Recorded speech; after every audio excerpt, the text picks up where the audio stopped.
we talked a little bit earlier, really briefly about the sub teams, and I'm going to dive into them, at least the ones that I do in my program that seems to work. This is straight from my application, so the kids know. On my application, I have kids write down their preference of what they want. I don't need 8 drivers. I don't want 8 drivers on my team. So one of the, I guess, one of the parts of the selection process is choosing a variation of these, of what their preferences are. So obviously we know what a driver is. But for me, I feel like the drivers, they're kind of the face of your organization, right? They're the quarterback of your team. So you want your drivers to have the best sportsmanship, the best attitude. You don't want that kid that has a poor, a bad temper and he has a bad match and he chucks the controller. You don't want that as a driver. So obviously. So your drivers are basically the face of your organization. Scout team. And I mentioned this earlier as well, but the members of this sub-team, they're going to research all the rankings of the teams that are going to be at the competition that you're going to. And that's really simple. If you go to the event, click on the team list, you can see the 24 teams that are there. Click on each team, and it'll show how they've done already this season, what their rankings are, what their average scores are. You can click back to the last season and see that. And they just, it's just interesting to know what you're going up against and who you're going to be paired up with. The scorekeeper, like we mentioned, they watch the matches really intently. They have a score sheet that breaks down. They need to make sure, obviously, they understand the scoring inside and out, and they break it down into which team of the alliance scored what points, because that's really valuable information. The pit crew, members of the sub-team, will check over this checklist that they create, the robot, before every match. I also designate a pit boss. It's kind of the person who does the final check over everything, because maybe one kid just checks the drivetrain to make sure that's all intact. Maybe the next kid checks your lift mechanism or whatever, your claw. But your pit boss then looks over everything before it goes back out onto the competition field. And then finally, the competition manager. They're all important. These are all important roles, but the competition manager is basically my assistant coach. That's 10 years old. They're the ones that are making sure that the drivers get the matches at the right time. They're the ones that are getting the drivers and the programmers to the skills field in between matches, figuring out the match schedule there. They're the ones that,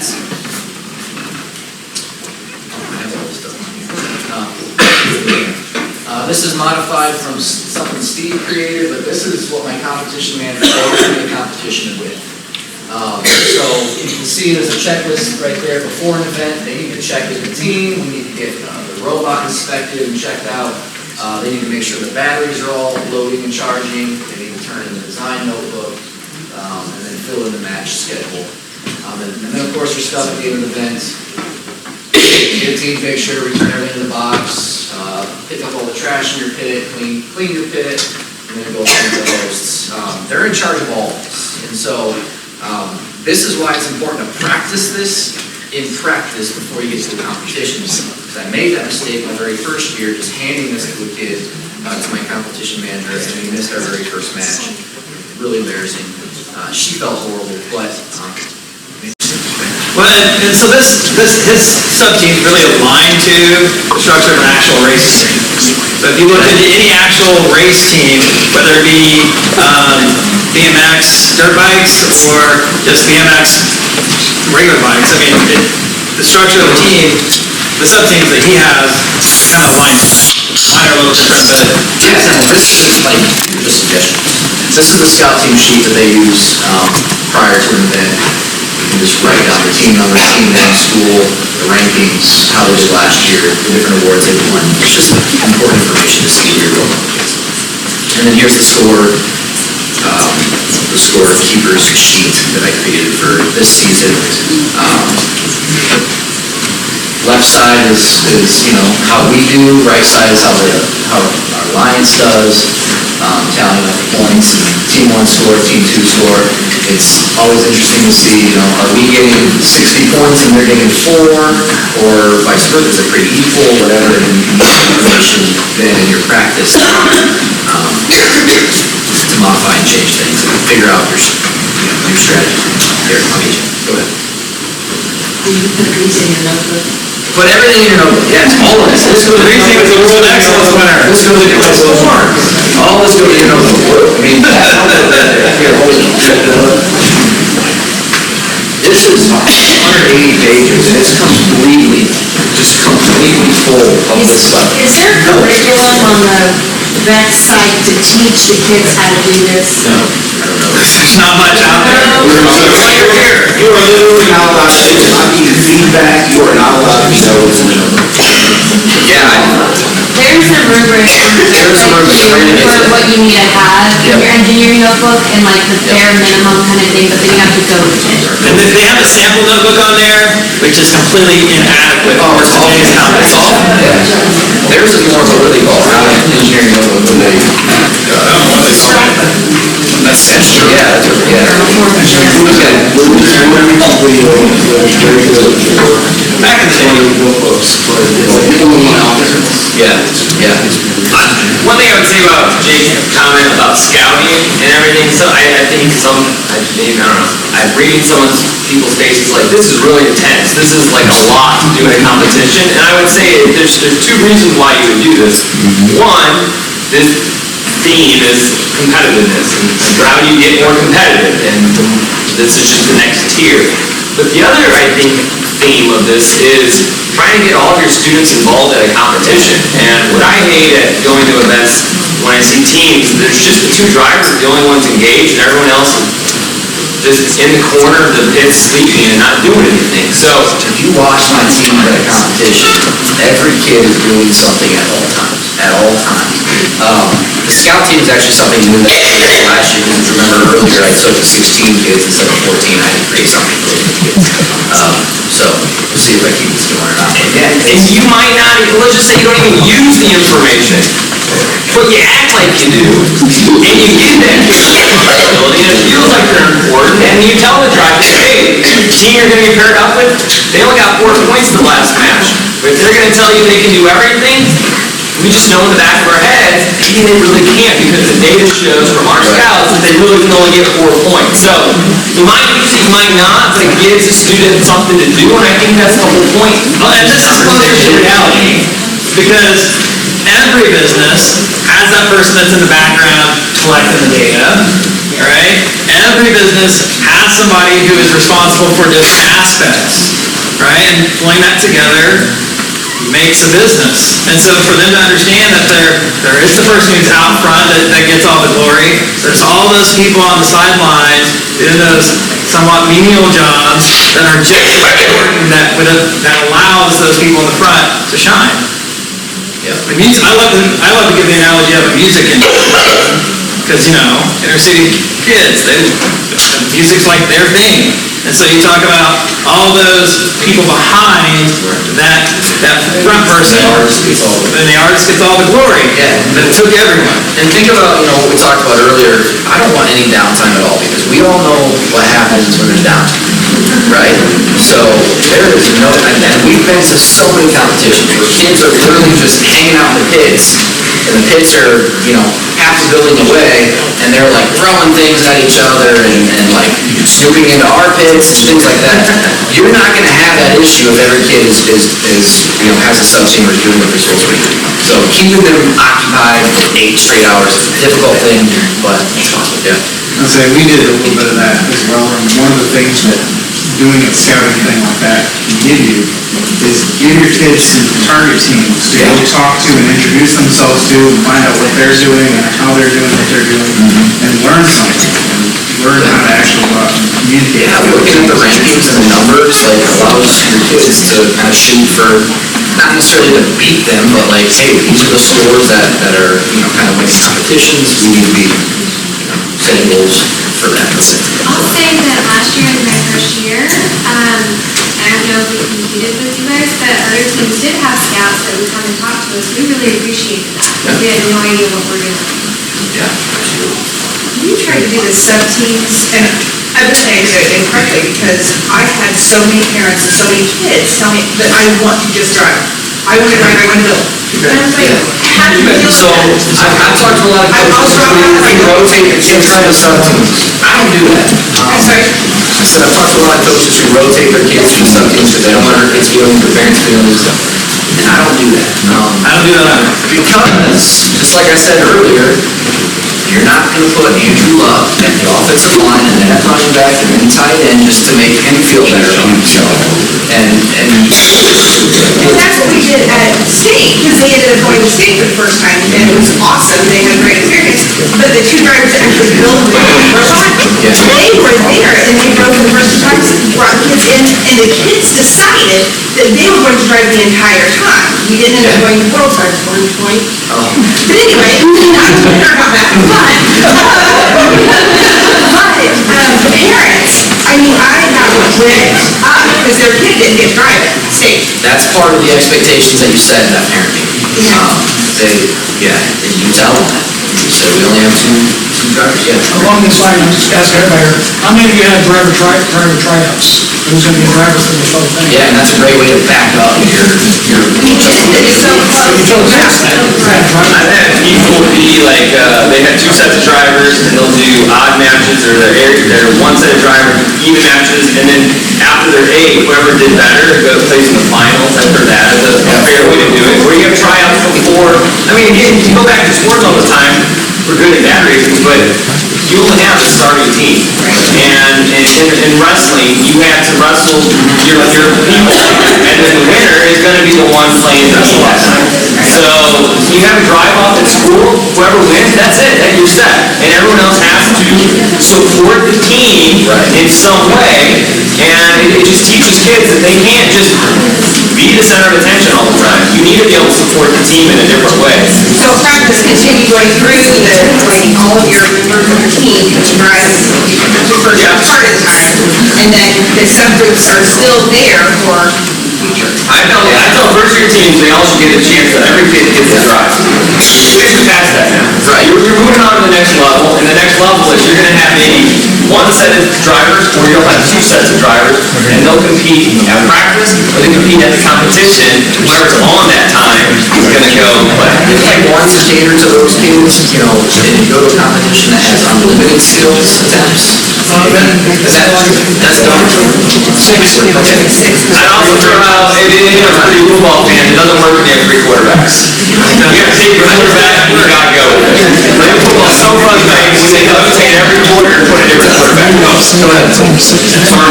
Everyone's right. We had 17 last year, the six of which world, different girls won state in their division. Not that everything's wrong, there's just more than one way to do this. Absolutely. And our school suggests all the kids drive, and that works.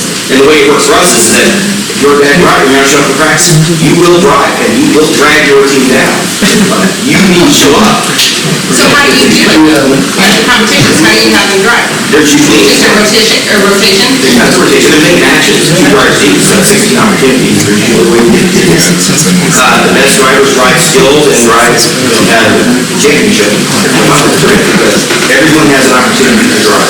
How many kids are on the team? We'd like to be around 4. For last year, we had 7 on the figure, last year's got a lot of kids. Yeah, we don't do it that way, that's fine. If it works for you, that's great. He's only got 4 kids on his team. So, not very many. Yeah, it makes a difference on how many you have on the team. Like, we just have the kids set up their own matches. They decide amongst themselves how they want to, who they want to pair up with, and how many times they want to do it. And it's amazing. The ones that know that they're a little bit weaker for whatever reason, they always say, well, I think you should drive. And That happened to us during the tryouts. So like for one of my teams, they all wanted to, and then as the tryouts were going further and further, it just kind of pulled themselves out. It ended up being 3 kids left, my 2 drivers. So it ends up working itself out regardless. Yeah, because if they've really gelled as a team, they want to do what's best for the team. Right, And they usually make the right decisions. Yep, you're right. How do you manage, how do you encourage the participation of the girls? Because, yeah, especially at the middle school level, they're beginning to hold back more. And, it's a big challenge to push them forward so that they actually participate versus get elbowed at by the more roughhousing guys. Yeah, that's a great question. Go ahead. Everybody has strengths and weaknesses. So figure out what their strengths are and try to capitalize on them. I know the design book, very few kids like to draw, so one of our girls was a great artist, so I mean that's what she spent most of the time doing. I get that, but part of the girl power business is making the environment so that they actually are able to compete or participate in a way that where they can shine versus have to elbow their way forward. You understand what I'm saying? I mean, I do. We're in this crazy age group that things are rapidly changing, and we've got to find a way to get the girl participation right. I think one thing you can do as a coach is you kind of have to step in and say, it's her turn, she's going to drive now. This is how we're doing it. It's not really a choice to say, one of the guys stepping in front of her. No, she's going to drive now, and that's what we're doing. And I think I can't speak to the middle school level, I just do elementary, and the elementary level, my girls are a lot more, boys.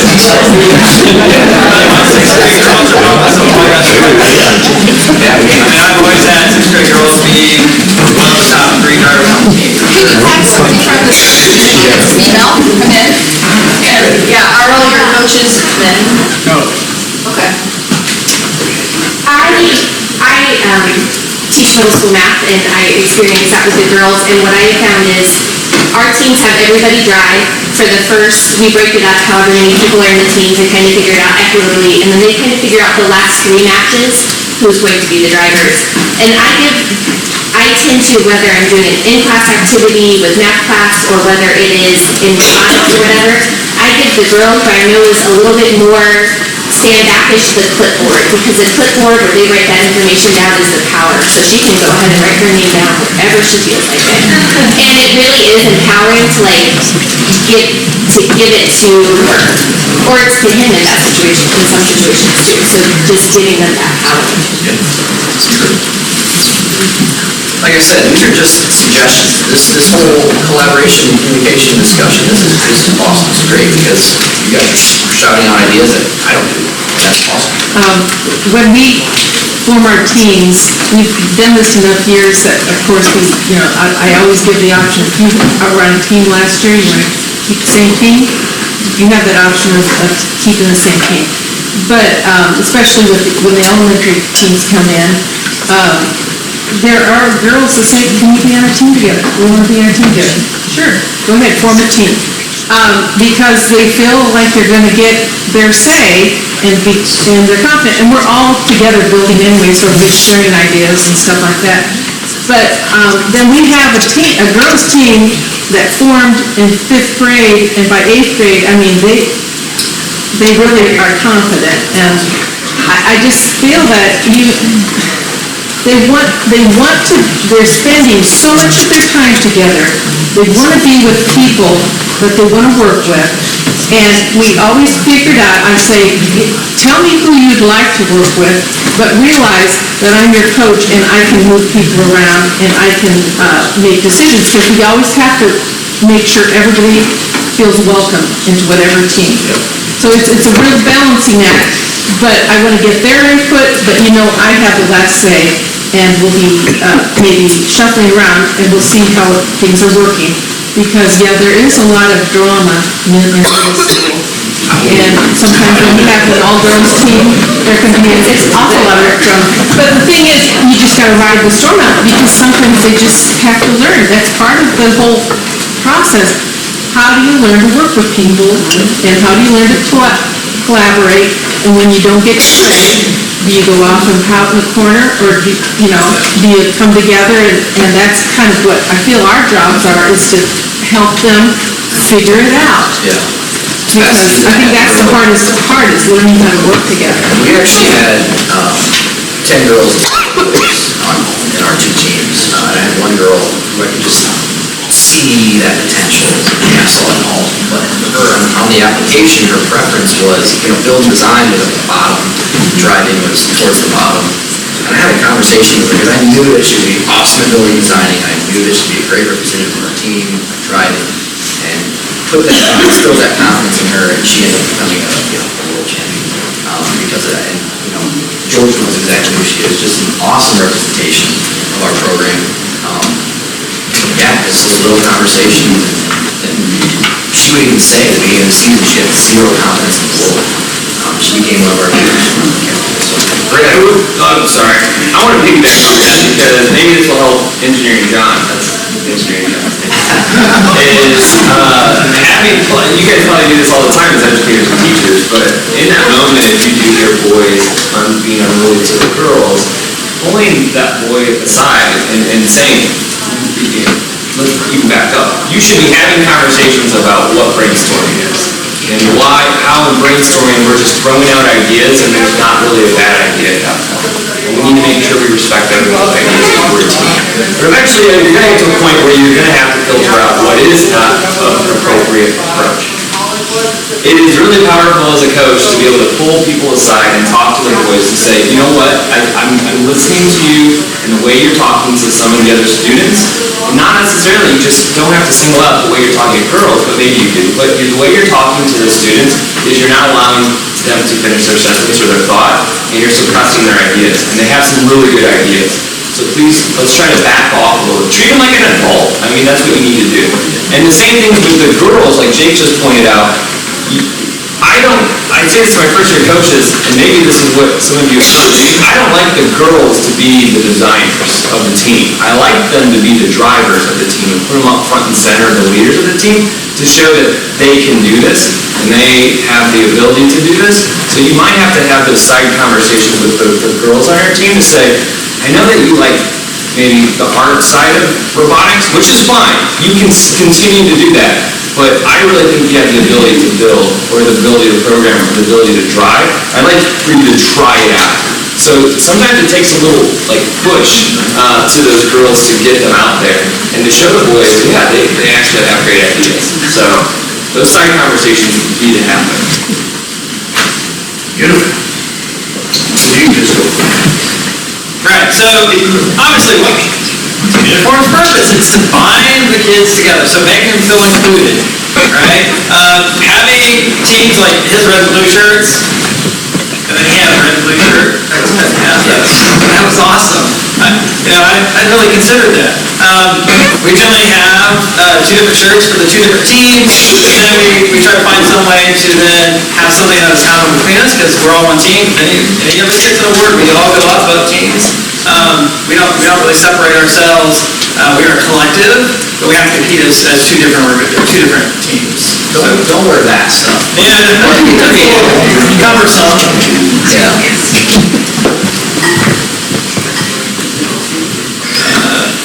So this is the idea here. We've talked a lot about this. Right, that's what I was going to say. So earlier they talked about engaging the other adults so that they don't try to dominate the strategy conversation.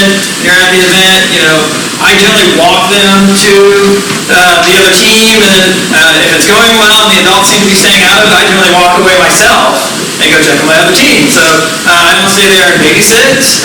I do generally check in to make sure they're at the pits. I don't have a competition manager. That's something I'm probably going to add to my team. I do generally make sure they're at the check-in, and then once they're there, I generally ask, was that, did you guys have a strategy? Did the coach try to change your strategy? If that's the case, then I know who you are.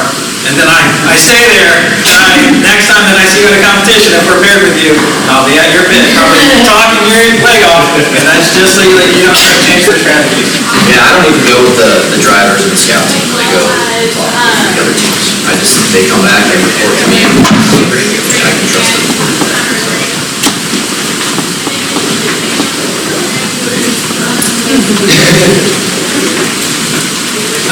So, having a competition manager is great. You need to at least have the actual match list on your table.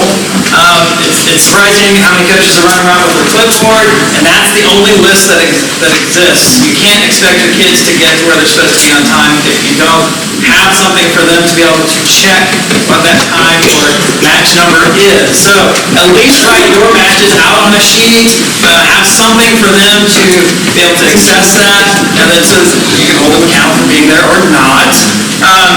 Make sure that you are queuing with your partner. It's important to go find your partner first. Now, if you're about ready to run out of time, it's more important that you're in queue than you have your partner with you. So if you can't find your partner anywhere, send your kids to get in queue, or your competition manager would send your kids to get in queue, and then your competition manager can track down your partner.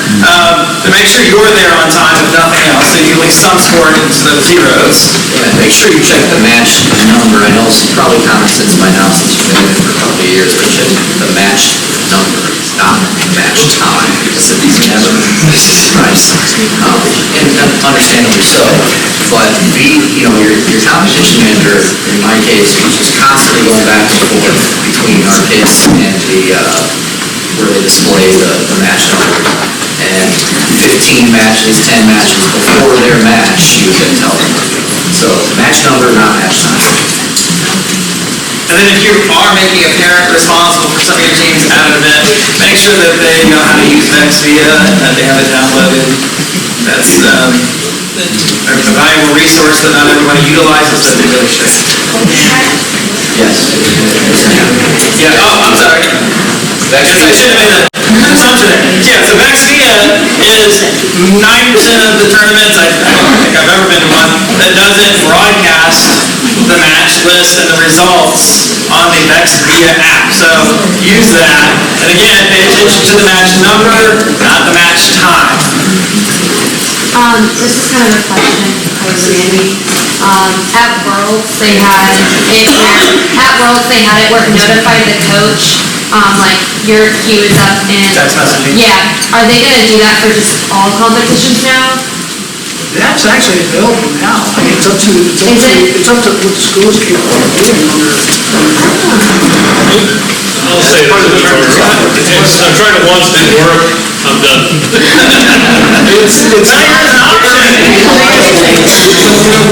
There's better mechanisms for people to know what, I have a display up on literally on the ceiling of the gym. It says Q78. So if you're Q79, stay in your pits, you're good. But as soon as that thing says 79, grab your robot, go walk over to the queue and get in. So, yeah, I mean, because that is an issue with the program, is knowing, well, when do we go? You're kind of blind, right? And so I have, for my tournaments, it's very important that you can sit anywhere in the pit and be able to see whether it's time for you to go or not. So you can be working on your pit or doing something, and then, and be able to tell, is it time or not? It's very important, and we kind of have that. It's not very good with a lot of our systems. And as a consumer of events, because you run teams, you're really buying these events, right? You pay the event partner to do this. You just have to start shopping around. I wish my companies had a way to have some kind of rating or some system so that people who are new and want to try an event in a different spot can see whether it was a 4-star event or a 2-star event, something like that. I've been talking about yours, or I'll stop. I'll send you a lot of this. They're cool. Okay, the text message is real aren't that useful, because we were at Worlds when I had 16, so I was just like, I shut it off after that. Think about it, it's now a debate from it, since it's like the people registered on the website, like, I'm not the one who needs to know this. Like, you need to go to like the kids, or Send your competition manager back and forth. yeah. They don't want it. They don't want it. I'm not trying to. We've already talked about this a million times. We beat this pretty hard. At the very bottom here, I put the drivers should be great representation. You can talk about that. They must shake the referee's hand after the match, and they must high-five the alliance regardless of their score. It's one of my favorite pictures I've ever seen. This is that girl I was talking about, Eden, and her partner Caleb at World Championships.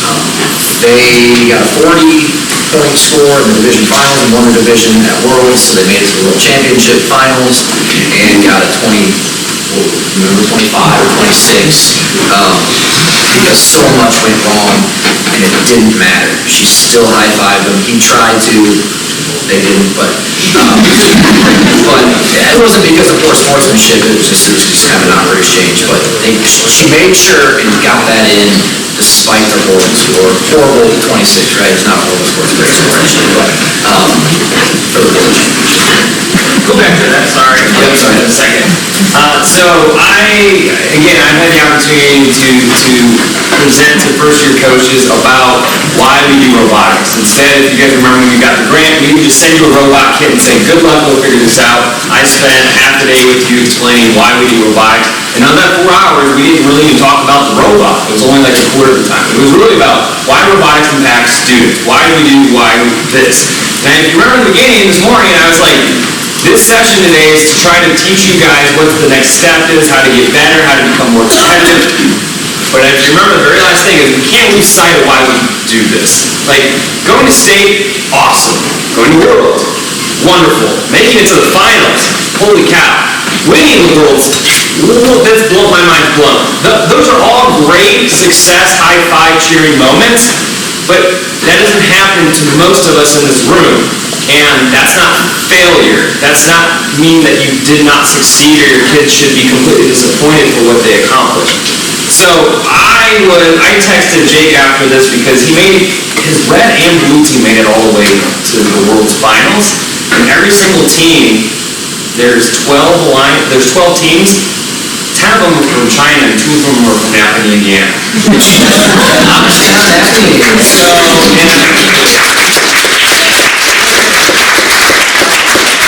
Second year as a coach. I mean, he was third year as a coach. He was sitting in the audience just like you last year, trying to absorb how do I get better, how do I get better.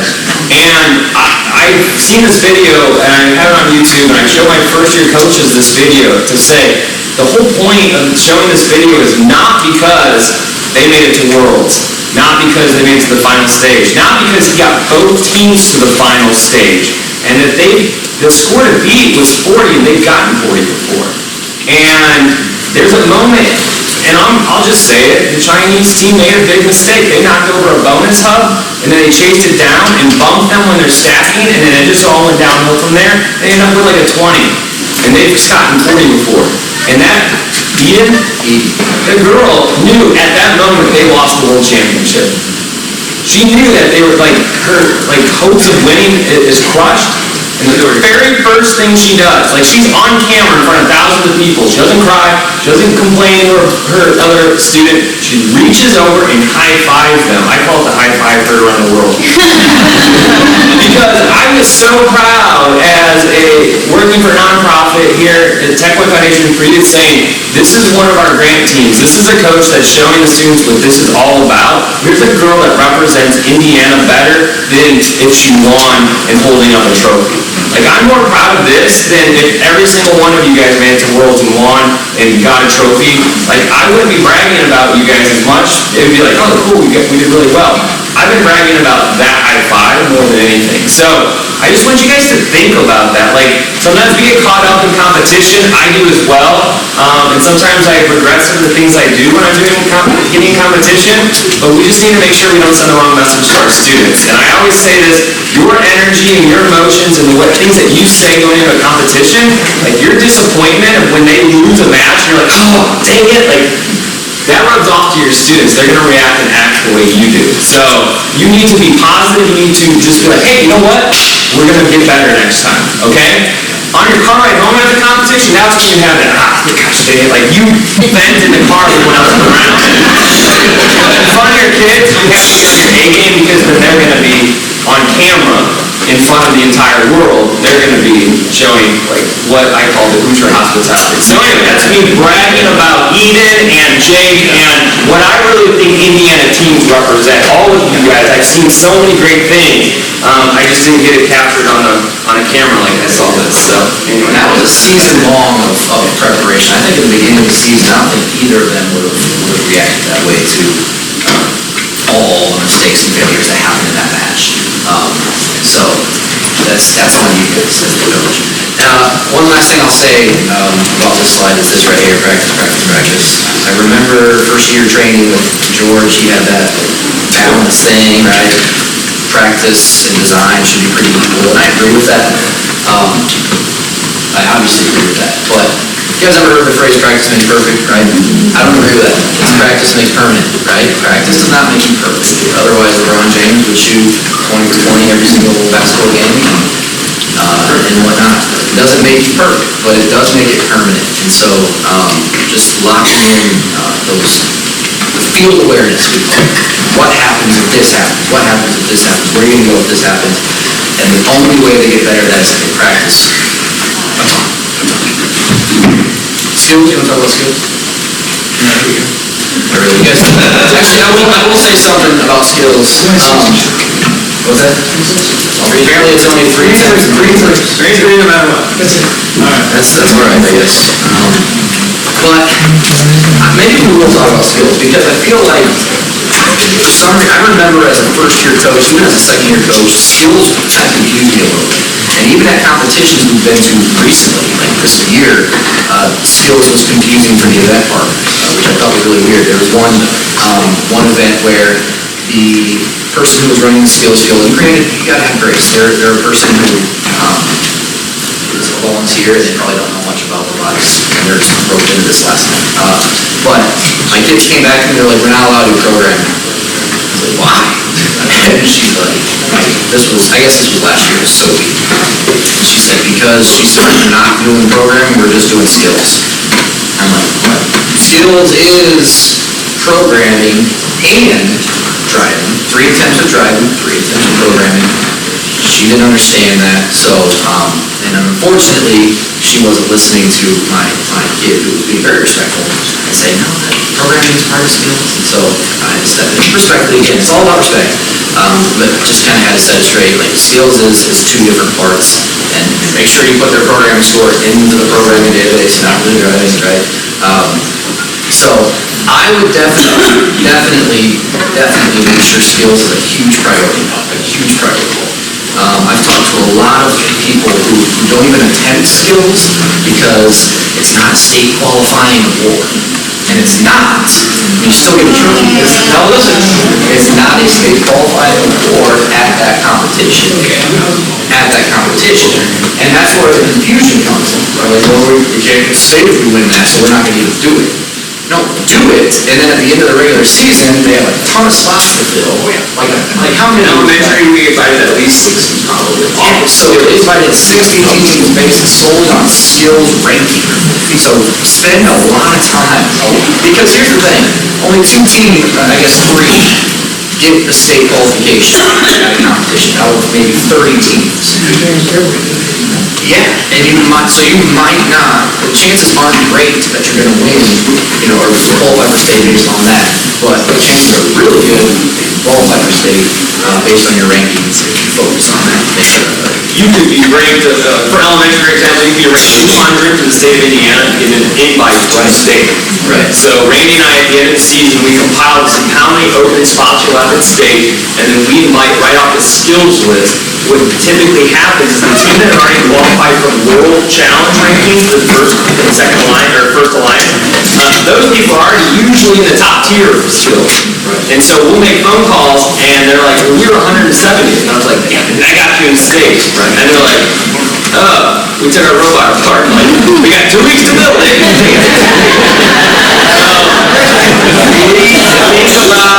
Don't take your robot apart. The season's not over until you don't get the call from us. And people are getting really good at it, because now we're getting phone calls and emails. Did you invite everyone yet? And we're like, yeah, sorry, we already invited everyone. So, and even further than that, you qualify for Worlds too, especially this past year at state. There were a ton of double qualifiers for the award, like the Excellence Award goes to Worlds. They also won the Teamwork with the Worlds. So there's more spots from the skills that they're going to be looking at to invite them to Worlds. Focus on skills. Skills is really important. Yeah. Science labs did not qualify for Worlds at state. They got a free bid, but they were on the floor in the final. Yeah. So even though they only got off that list, they were able to find them. Yeah. On that topic, what you need to do, if you don't qualify for state, go to the World Championship event and sign up in skills, because that's where everybody is. It's between state and world during that time. There you go. We had several community. Skills are really important. I should not go to a competition and my team are the only one with the skills field. And that has happened at so many events. There should be everybody. Of course, now I say that now it's really annoying because I wait. Don't go to skill. So, something, I'm not an educator, I'm a current volunteer. Sure. But one of the things that I look at as being important in skills is that programming is half the Oh, yeah. Yeah. And doing it as a professional scientist, that is the most directly translatable thing, like teaching problem solving, logic, and things like that, coming out of robotics. So, if nothing else, like it's a deep skill because they're learning programming, from this in a practical and fun way. I mean, we talked earlier about that, you know, you can go to a wonderful car, you can drive around, you can phone pumps and or cubes and stuff like that. Programming that car to do that is far more challenging, I think, longer lasting, more rewarding. That's the future, right? And I really think that, like, that's why skills should be emphasized. Big time.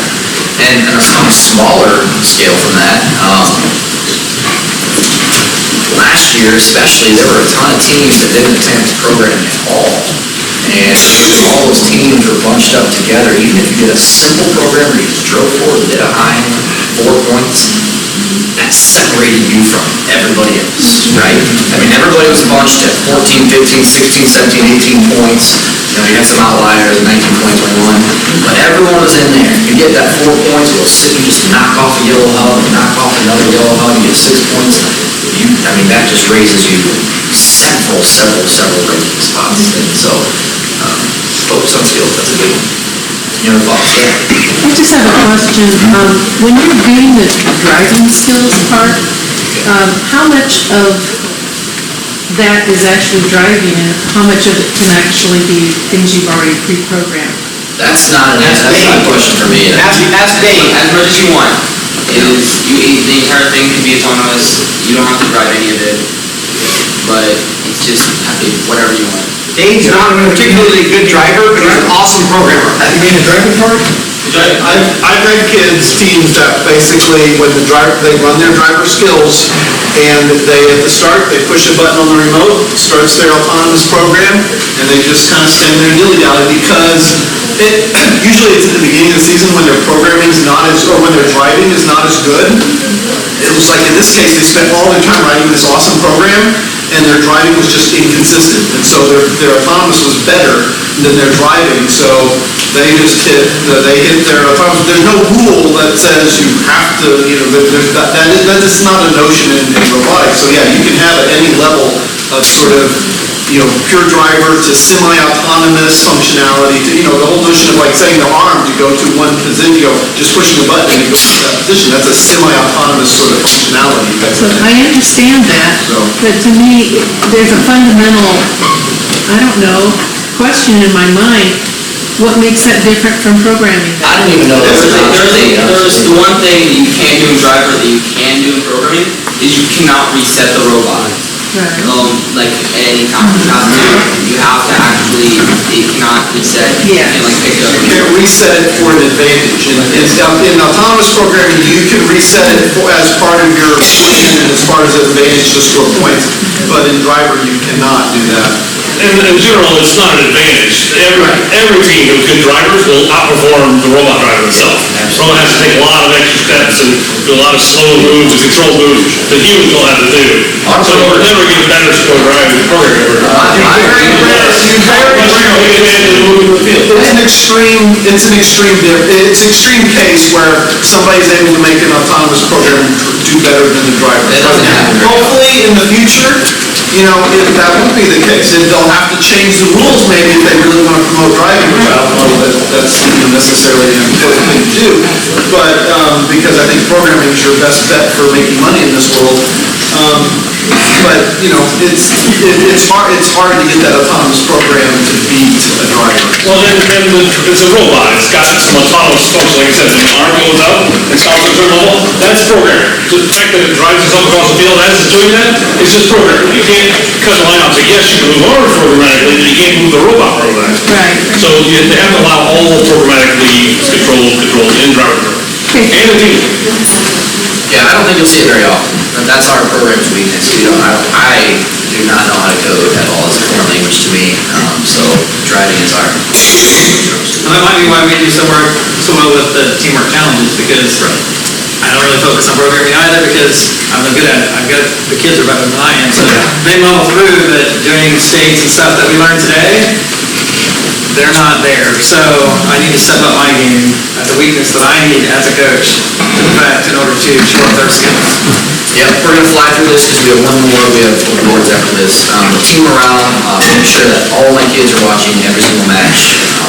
Me nuts when I see kids in the pits just hanging out all day, not supporting their teammates. I want them to cheer loudly, support their drivers. They need to shake hands with the alliance after each match. Team performance is based on the whole team effort. We talk a lot about that. It's not just the drivers. They get a lot of the FaceTime, but it's the whole team. Make sure you clean up the pit area when you are done. Be courteous. Thank the host. We always go to the host and we offer to help tear down. Almost every single time they say no, you don't need to help us, but it's at least the thought that counts. Shake their hand, thank them, and then we always send a thank you note. The PR team sends a thank you note after the match, like the next week, and just all the kids sign it. It's nothing new. It's just like, thanks for hosting, you did a great job, we loved it, and then sign it. And then at your very next practice, talk about the pros and the cons of the event, the problems and the solutions. Put that in your notebook. After, in our competition results section, we have a problem and solution page right after an event. Right here, every kid comes up with a problem that they encountered and a solution that, we can collectively come to. So here's your team around. Any questions on that? And we always do a team building activity afterwards, so we plan something fun and engaging, and I generally assign a kid after this competition, you gotta have some sort of activity for us to do that has nothing to do with robotics.